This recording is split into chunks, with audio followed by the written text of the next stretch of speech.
Backlash खत्म हो चुका है भाई लोगों। और ये जो भाई वीडियो होने वाली है ये एक पहली बार चैनल के ऊपर एक प्रॉपर रिव्यू वीडियो होने वाली है, क्योंकि इस बार मैं एक्सप्लेन नहीं करने वाला हूँ कि शो पर क्या क्या चीज़ें हुई। जैसे मैं सीक्वेंस वाइज करता हूँ कि हाँ इस टाइम पर ये मूव गया, ये मूव हुआ मैच में, उसके बाद वो मूव हुआ, वो चीज़ें नहीं होने वाली इस वीडियो में। एक एक्चुअल प्रॉपर रिव्यू वीडियो तुम्हें देखने को मिलने वाली है पहली बार मेरे चैनल के ऊपर। और ऐसा इसलिए भाई क्योंकि जो कुछ हुआ ना भाई वो एक्सप्लेन करना मुश्किल है, इसीलिए क्योंकि भाई शब्दों में बयां करना ही मुश्किल है कि वहाँ का क्राउड कितना लाउड और कितना मज़ेदार और कितना भाई कितनी भी तारीफ करो भाई वो कम ही लगेगी। इसके लिए सबसे बड़ी बात यही हो सकती है कि भाई WWE को ही अमेरिका से उठाकर फ्रांस में शिफ्ट कर दो और हर स्मैकडाउन और रॉ जो है वो फ्रांस में ही करवा लो भाई। इससे बड़ी बात आई थिंक नहीं हो सकती वहाँ के क्राउड को अप्रिशिएट करने के लिए। और भाई वो क्राउड कितना मजेदार है तुम इस बात का अंदाजा इस चीज से लगाओ कि रैंडी ऑर्टन जब एंट्रीज कर रहे हैं पूरा जो क्राउड है भाई वो रैंडी ऑर्टन का गाना गा रहा है भाई। रैंडी ऑर्टन का गाना, ये बहुत कम बार होता है कि भाई कोई रैंडी ऑर्टन का गाना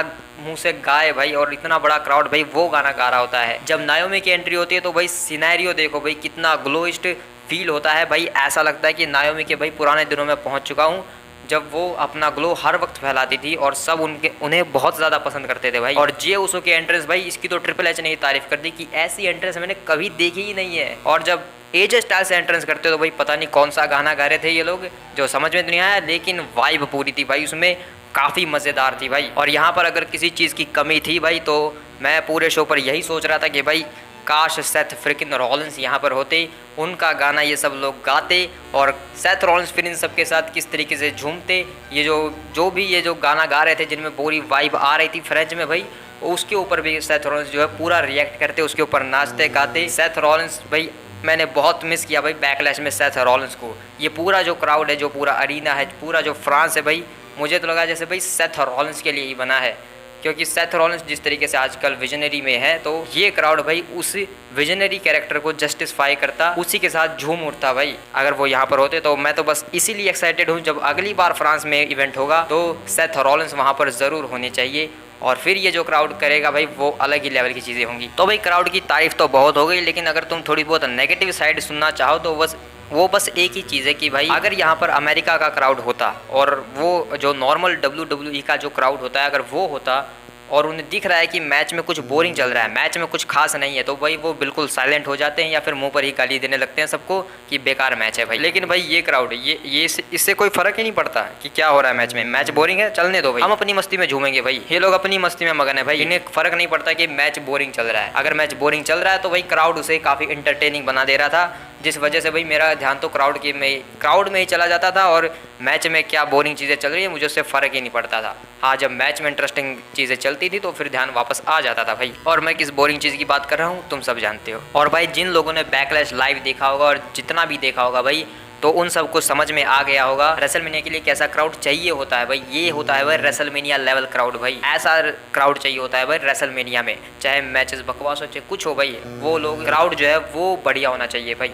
और रेसलमेनिया में भाई रेसलमेनिया 40 में मैंने कहा था कि भाई क्राउड बड़ा ही बेकार था, और लेकिन भाई बैकलैश का क्राउड, फ्रांस का क्राउड भाई मज़ेदार बिल्कुल ही। तो भाई अब ये तो हो गई भाई सारे क्राउड वगैरह की बातें जो मैं पहले ही निपटा दी, क्योंकि भाई अब मैं शो के ऊपर पूरी तरीके से ध्यान देना चाहता था हर मैच के ऊपर अच्छे से, ताकि तुम्हें रिव्यू करके बता सकूँ कि क्या अच्छा चीज़ थी और क्या बुरी। तो भाई बैकलैश में कौन सी चीज़ मेन इवेंट के लायक थी और कौन सी मेन इवेंट करने वाली है, उन सभी के बारे में मैंने तुम्हें अपनी प्रेडिक्शन वीडियो में ऑलरेडी बता दिया था कि कौन सा मैच जो है मेन इवेंट के लायक है और कौन सा ओपनिंग और कौन सा मिडिल के लायक है। उनमें से सिर्फ एक बात इन्होंने सुन ली कि हाँ भाई ब्लड लाइन के मैच को इन्होंने ओपनिंग में डाल दिया, जो कि मेरे हिसाब से तो मेन इवेंट भी हो सकता था, और जेउसो और डेमन प्रीस्ट का मैच जो है वो भी मेन इवेंट कर सकता था। लेकिन मैंने कहा था ना कि ये लोग कोडी रोड्स को बड़ा दिखाएंगे तो उसी को मेन इवेंट में डालेंगे, तो उन्होंने वही किया और उसके चलते पता है क्या हुआ, ये हुआ। देख लो भाई ग्राफ क्या है, सेम भाई ये ग्राफ मैंने बनाया और ये सेम ऐसी चीज़ हुई। स्टार्टिंग के 3 मैच भाई काफ़ी बढ़िया और लास्ट के 2 मैच भाई वो मैं बताऊंगा तुम्हें क्यों बेकार थे भाई, क्यों बोरिंग थे वो मैं तुम्हें ये बताऊंगा उनमें क्या गलतियाँ। तो स्टार्ट करते भाई, पहला मैच होता है शो के ऊपर ब्लड लाइन यानी कि सोलो सिकोआ तामा तोंगा वर्सेस केविन ओस एंड रैंडी ऑर्टन। मैच घंटी बजने से पहले ही भाई ये दोनों आपस में, ये चारों आपस में लड़ने लगते हैं, एक दूसरे को मारने पीटने लगते हैं भाई, और सारे जो ऑफिशियल्स है वो सब आ जाते हैं इन्हें रोकने के लिए, क्योंकि भाई मैच की घंटी नहीं बजी है, ये फालतू में लड़ रहे हैं। तो तभी निक ऑल्डिस आते हैं चिल्लाते हुए और कहते हैं कि तुम्हें यही करना है, तुम्हें सिक्योरिटी गार्ड्स तक को मारना है तो ठीक है, वो फ्रेंच में कहते हैं कि ये मैच अब से एक स्ट्रीट फाइट होगा, एक नो डिस्क्वालिफिकेशन मैच, तो करो अब जो करना है। और उसके बाद ये मैच भाई दो स्क्रीन पर चलता है। रैंडी ऑर्टन और केविन ओवेंस भाई पूरे क्राउड के मजे लेते हुए सोलो सिकोआ और तमा तोंगा की बुरी बैंड बजाते हैं। आधे से ज़्यादा मैच में भाई ब्लड लाइन पिटती है भाई।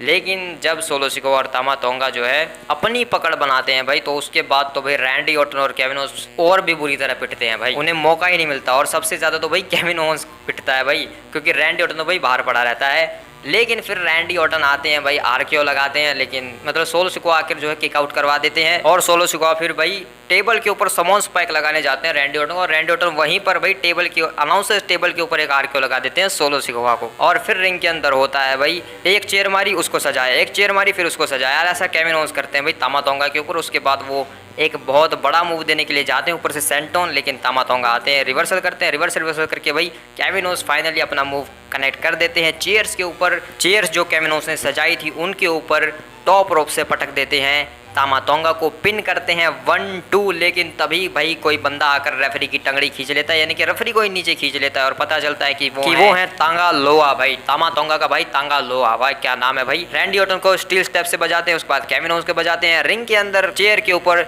एक यूरेनागी सोलो सिकोआ की तरफ से, उसके बाद एक बड़ा सा समोन स्पाइक पिन होता है। 1-2-3 ब्लड लाइन इस मैच को जीत जाती है और एक नया मेंबर अपने ब्लड लाइन में ऐड कर लेती है। तो भाई लगा तो था कि शायद जेकब फाटू आकर जो है चीज़ों को ब्लड लाइन को ज्वाइन करेंगे, लेकिन यहाँ पर तमा लोआ आ गए भाई, जो कि तमा तोंगा के सगे भाई हैं। तो और यहाँ पर मैच खत्म होने के बाद पॉल हेमन आते हैं कि बचाने के लिए भाई केविन ओवेंस, क्योंकि कहीं ये सोलो सिकोआ इसे जान से ही ना मार दे ये तीनों मिलकर। तो पॉल हेमन यहाँ पर उन्हें रुकने के लिए कहते हैं और सोलो सिकोआ जो ब्लड लाइन है वो रुक जाती है, लेकिन वो पॉल हेमन को डराने लगते हैं कि ऊपर हाथ कर, चल एक्नॉलेज भी कर हमें। तो भाई डरते डरते पॉल हेमन भाई उंगली उठा लेते हैं भाई हवा में, और क्या। तो भाई इस मैच में जो चीज़ें हुई, एक नया ब्लड लाइन मेंबर एंटर हो गया, जो कि हमें ऑब्वियसली पता था होगा, वो जेकब फाटू नहीं हुए, तमा लोआ हो गए भाई। और ये मैच भाई मेन इवेंट के लायक था, मैंने तुमसे कहा था। लेकिन ये ओपनिंग मैच में भी आ गया, तो वो एकदम मस्त चीज़ की भाई इन्होंने कि इसे ओपनिंग में ही डाल दिया। बैक स्टेज में ये तीनों जाते हैं भाई ब्लड लाइन के मेंबर, और जे ऊसो से कन्फ्रंट करते हैं, यानी कि जे ऊसो के सामने से चले जाते हैं उसे नज़रें दिखाते हुए। पॉल हेमन भी जे ऊसो के पास आते हैं और वो ऐसा रिएक्ट करते हैं कि भाई देख मुझे नहीं पता क्या क्या चल रहा है, तो मैं तो चला। तो भाई वो पॉल हेमन चले जाते हैं भाई, और जे ऊसो का भी ऐसा ही रिएक्शन है कि भाई पता नहीं क्या क्या चल रहा है ब्लड लाइन में आजकल। लेकिन भाई इस मैच के दौरान वी वॉन्ट रोमन के चैंट्स भी लगे थे, ये मैं तुम्हें बता देता हूँ। फ्रांस में ये चैंट्स लगते रहते हैं, हर शो पर लगेंगे भाई अब तो, ठीक है। रोमन सबको चाहिए भाई, किसको नहीं चाहिए रोमन। उसके बाद शो के ऊपर triple threat women's championship match होता है, बेली वर्सेस नायोमी वर्सेस ट्रिफनी। और भाई इस मैच में ट्रिफनी के लिए भाई पूरा सपोर्ट था सभी की तरफ से, ट्रिफनी को ही सब पसंद कर रहे थे। ट्रिफनी टाइम चलता आ रहा था भाई पूरे मैच में। ट्रिफनी भाई इस पूरे मैच में भाई ट्रिफनी की जो परफॉर्मेंस थी वो भाई टॉप नॉच लेवल की, और उन्होंने दिखाया कि भाई असली फ्यूचर क्या होता है भाई, ये होता है असली टैलेंट भाई। ट्रिफनी स्ट्रैटन है भाई असली फ्यूचर WWE का, और कोई नहीं भाई, मतलब और भी हैं लेकिन ट्रिफनी स्ट्रैटन भाई सबसे बेस्ट टैलेंट और सबसे बेस्ट फ्यूचर है। और बेली और नायोमी भाई वो तो है ही भाई सबसे बेस्ट भाई। तो भाई इन तीनों ने भाई पूरा मैच जो है एकदम ज़बरदस्त दिया भाई। जो पहला मैच हुआ था उसको मैच करता हुआ ये दूसरा मैच भी हुआ, और बिना किसी भाई वेपन्स वगैरह के यूज़ किए कितना बढ़िया मैच दे सकते हैं वो इस मैच ने साबित किया भाई। एंड में यहाँ पर प्रिटियस मूव शॉट लगाने जाती हैं दोनों के ऊपर ट्रिफनी स्ट्रैटन, लेकिन वो दोनों ही हट जाती हैं, और उसके बाद एक 1 एंड डन लगा देती हैं भाई बेली और नायोमी ट्रिफनी स्ट्रैटन को। तो ट्रिफनी स्ट्रैटन बाहर, और फिर नायोमी और बेली आपस में लड़ने लगती हैं, रोल अप होने लगता है, और रोल अप के में बेली जो है रिटेन कर लेती हैं अपनी चैंपियनशिप को। उसके बाद जो है नायोमी और बेली दोनों एक साथ सेलिब्रेट करते हैं भाई, क्योंकि दोनों भाई काफ़ी अच्छे दोस्त हैं। तो और भाई ट्रिफनी के लिए भाई अब चीज़ें भाई फ्यूचर काफ़ी ब्राइट होना चाहिए भाई। ट्रिफनी के साथ कुछ गलत चीज़ें नहीं होनी चाहिए भाई। WWE में उनकी बुकिंग और ज़्यादा बढ़िया होनी चाहिए आगे चलकर, और वो भाई टाइटल वो चैंपियन तो बनेंगी भाई आगे चलकर, लेकिन वो ज़्यादा जल्दी भी नहीं होना चाहिए, क्योंकि फिर रश करने से चीज़ें बिगड़ जाती हैं भाई। तो ये मैच भी भाई बहुत ज़्यादा बढ़िया था भाई। और उसके साथ भाई जो पीछे का क्राउड भाई, उसके बारे में मैंने तुम्हें पहले ही स्टार्टिंग में ही क्लियर कर दिया, इसलिए मैं अब जो है क्राउड की बातें नहीं कर रहा हूँ, क्योंकि भाई अगर उसमें घुस गया तो मैं फिर क्राउड के ऊपर ही चला जाऊँगा पूरा, इसलिए भाई मैचेस के ऊपर फोकस कर रहा हूँ। इसके बाद होता है भाई शो के ऊपर एक और घमासान मेन इवेंट लायक मैच है, क्योंकि खुद मेन इवेंट जे उसो इसमें इन्वॉल्व थे भाई, और साथ में भाई world heavyweight champion Damien priest भाई क्या मस्त लग रहे हैं भाई वो इस टाइटल के साथ। लोगों को ज़्यादा अच्छा नहीं लगता कि डेमियन प्रीस्ट चैंपियन है, लेकिन मुझे काफ़ी अच्छा लगता है। मैच की स्टार्टिंग में भाई जे उसो इतना बढ़िया क्राउड है, तो भाई उसके साथ झूमेंगे, वो ईट करने लगते हैं, और मैच में भाई ईट वर्सेस नो ईट जो रेसलमेनिया में होना चाहिए था भाई वो यहाँ पर देखने को मिलता है भाई। ईट वर्सेस नो ईट के नारे लगते हैं, और भाई मैंने तुमसे कहा था ना कि एक टाइम पर ऐसा होगा कि जेडी आएंगे मैच में इंटरप्ट करेंगे, तो वो चीज़ भी होती है भाई। यहाँ पर जेडी आते हैं, इंटरप्ट करते हैं डेमियन प्रीस्ट, और उसकी वजह से भाई डेमियन प्रीस्ट ही इंटरप्ट होते हैं, और फिर डेमियन प्रीस्ट को लगती है सुपर किक, और फिर एक उसको स्प्लैश पिन होता है 1-2, लेकिन यहाँ पर किक आउट हो जाता है। और ये सेम वही सिनेरियो था जो मैंने प्रेडिक्शन वीडियो में तुम्हें बताया था। उसके बाद फिर भाई मैच के अंदर रेजर्स एज भी लगाते हैं डेमियन प्रीस्ट, उसके ऊपर भी किक आउट।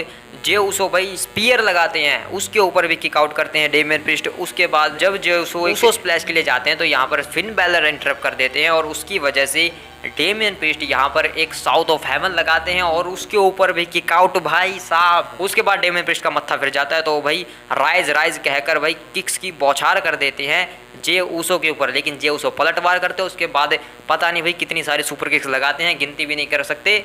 और फिर एक स्पीयर, उसके बाद एक उसो स्प्लैश, ले भाई गई चैंपियनशिप 1-2। लेकिन यहाँ पर जेडी आते हैं और वो रोप ब्रेक करवा देते हैं भाई। अगर जेडी नहीं होता भाई तो अभी ये डेमियन प्रीस्ट हार गया था भाई यहाँ पर। तो भाई पहले तो जेडी को ही साइड करते हैं, एक सुसाइड डाइव लगाकर जे उसो, उसके बाद फिन बैलर को भी एक स्पीयर लगा देते हैं रिंग साइड पर, और टॉप रोप पर जाते हैं उसो स्प्लैश के लिए, लेकिन डेमियन प्रीस्ट उठ जाते हैं और वो लगाते हैं टॉप रोप से साउथ ऑफ हेवन। पिन होता है 1-2-3, और डेमियन प्रीस्ट स्टिल हमारे चैंपियन है। लेकिन फिन बैलर और जेडी मैकडोना भाई वो आकर जे उसो को पीटने लगते हैं, मैच खत्म हो चुका है।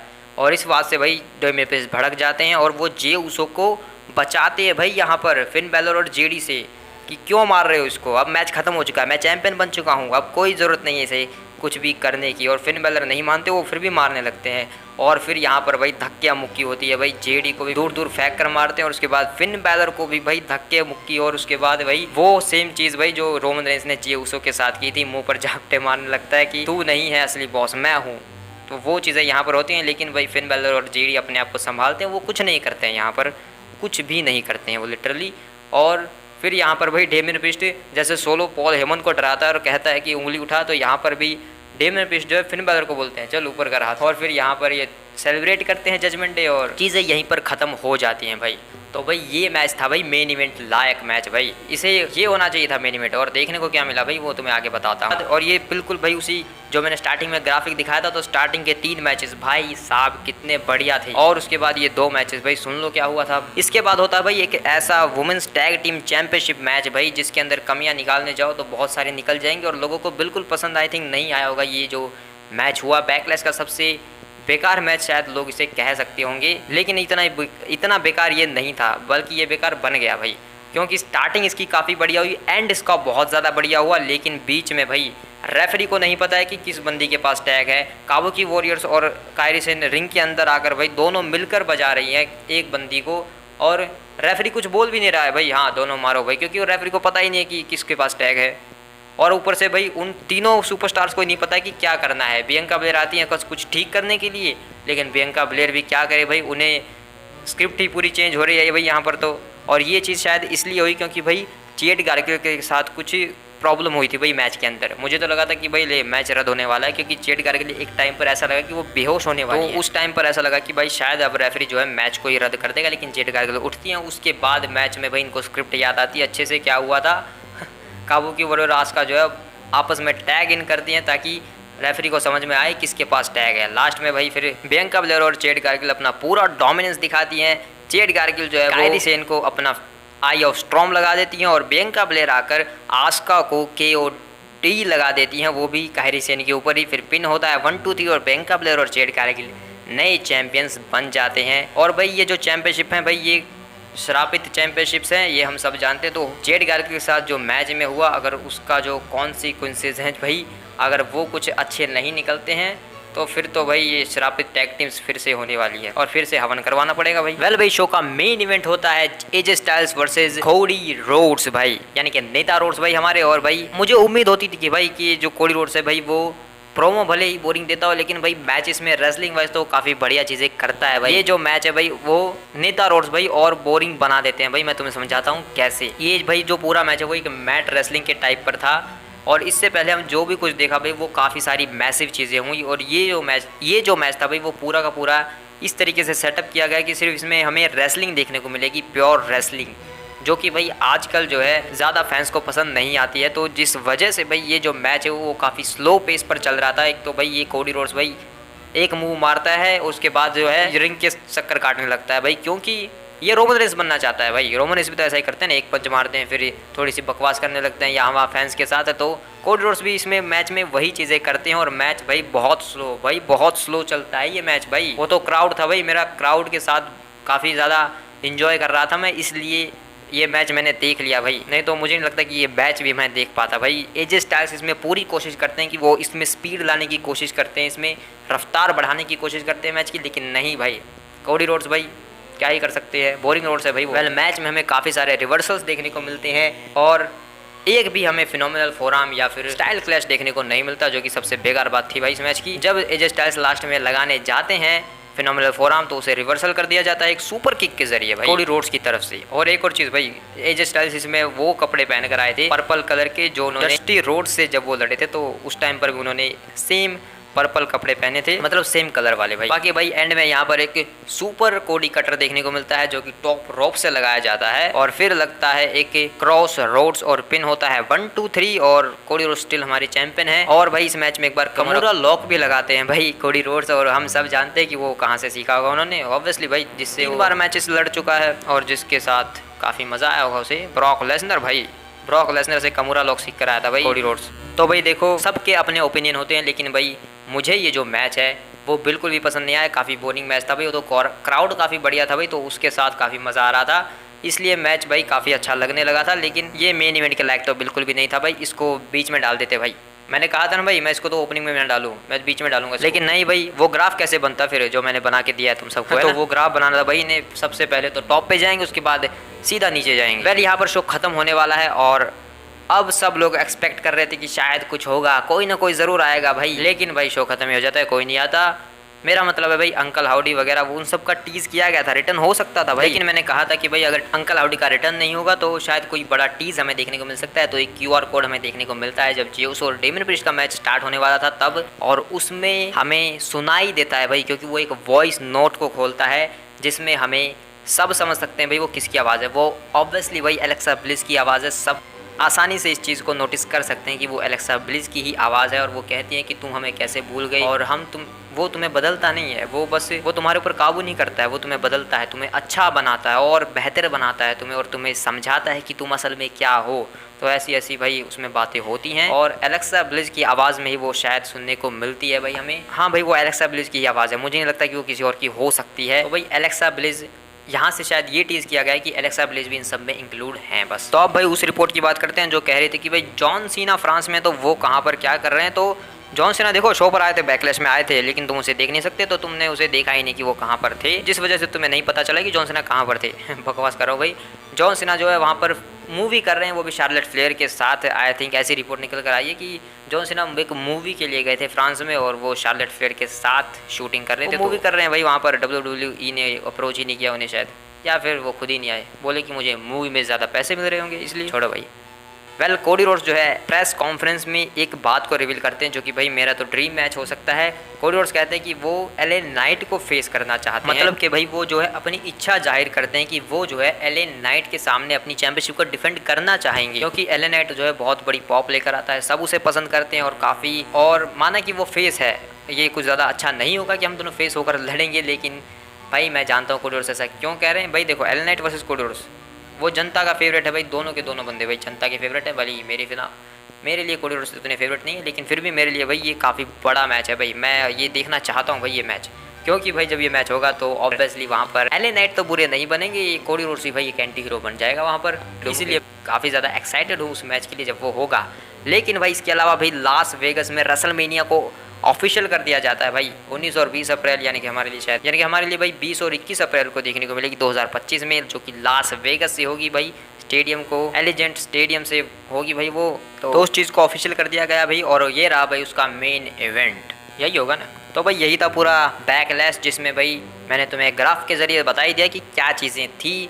तो भाई स्टार्टिंग के 3 मैच भाई सबसे बढ़िया मैच, उसके बाद भाई जो टैग टीम मैच हुआ, वुमेन्स टैग टीम मैच, वो सिर्फ भाई वहाँ पर बीच में शायद चैड गार्गल के साथ कुछ गलत हुआ, उसी वजह से भाई वो मैच थोड़ा बेकार हो गया, नहीं तो वो काफी बढ़िया था भाई, वो भी काफी बढ़िया चल रहा था। लेकिन लास्ट का मैच भाई उसको एक मैट रेसलिंग बनाने के चक्कर में भाई वो काफी बोरिंग टाइप हो गया भाई, और तो कुछ नहीं भाई। वो उसको भाई एक प्योर रेसलिंग मैच बनाने के चक्कर में भाई उसकी थोड़ी सी जो वाइब है, जो उसमें होना चाहिए था, जो हो सकता था, वो चीज़ें कम हो गई। लेकिन आई थिंक ये राइवलरी और आगे चल सकती है या फिर नहीं भाई, कुछ कह नहीं सकते, क्योंकि चीज़ें तो शायद खत्म होती हुई नजर आ रही है। और कोडी रोड्स भी एलए नाइट के लिए जाने वाले हैं शायद ही, आई थिंक। लेकिन अगर कोडी रोड्स एलए नाइट के लिए जाएंगे तो एजे स्टाइल्स को ये बात ज़्यादा हजम थोड़ी होगी। तो भाई जो मैंने ट्रिपल थ्रेट बताया था वो हो सकता है अभी भी, ठीक है। तो भाई यही था भाई मेरा ओपिनियन और सब कुछ भाई। तुम बताओ तुम्हें कैसा फील हुआ। फ्रांस का क्राउड भाई मैं फिर से देखना चाहूँगा भाई। मैं कब आ रही है भाई फ्रांस में दोबारा से WWE, काफ़ी एक्साइटेड भाई उसके लिए। तो मिलते हैं किसी और वीडियो में, बाय बाय।